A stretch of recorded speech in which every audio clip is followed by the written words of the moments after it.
Anong latest sa online world? Trending ngayon sa social media ang post ng isang netizens na nagngangalang Jaisel Joy Olivero kung saan makikita ang then and now photos nila ng kanyang mga kaibigan sa isang beach. Sa kanyang post na ikwento ni Miss Jaisel na dati ay isa siya sa ninth wheel sa kanyang mga kaibigan. Ngunit matapos ang ilang taon na paghihintay, ay siya pa ang naunang magpakasal sa kanilang magkakaibigan. Panoorin natin ang kaniyang pahayag sa kaniyang post.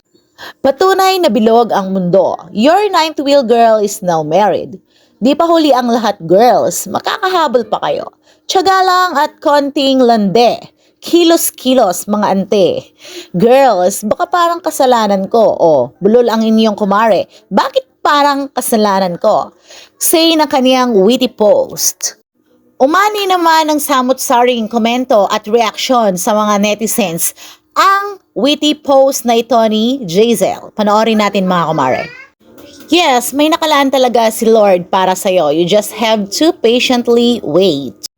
Short-term versus lifetime. Parang low-key versus proud. Parang on-cam versus behind the scene. Parang sa meron o sa wala.